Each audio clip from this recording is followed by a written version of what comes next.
Hey guys, welcome back. Today we'll be making gluten-free, egg-free egg bites. So first we'll start by making our sweet potato hash. As you can see, we are peeling a medium-sized sweet potato and cutting that sweet potato into large chunks. Using our manual shredder, we will be shredding the sweet potato, which is raw, into shreds that will make up our sweet potato hash.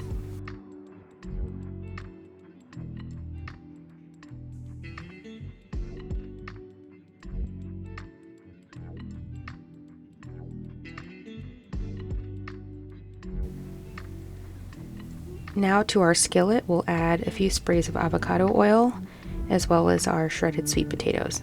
This looks like it's probably about 1 cup of shredded sweet potatoes, so if you find those frozen in your freezer section or don't have sweet potatoes but instead just have regular hash brown potatoes that are already pre-shredded, you could definitely use those as well. Now we are slicing our spinach and we have diced our bell pepper. As you can see, we have all of our veggies ready to go into our egg bites.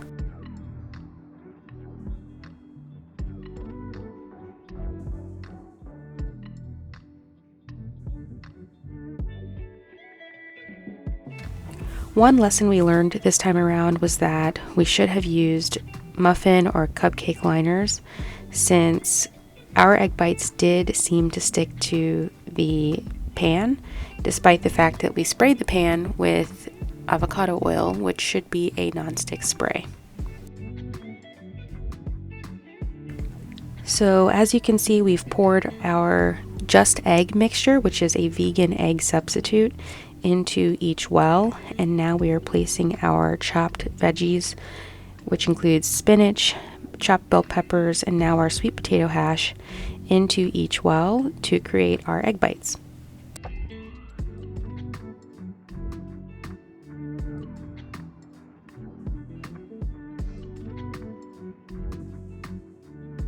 I love the cheesy and nutty flavor that nutritional yeast gives each dish, so I am using nutritional yeast in this. And this is not vegan, but we are adding some shredded cheese to our egg bites. Feel free to omit the cheese if you are vegan or lactose intolerant. You'll bake these egg bites at 350 degrees Fahrenheit for 20 minutes or until the top is golden brown. Thanks guys for watching, and we'll see you in the next one.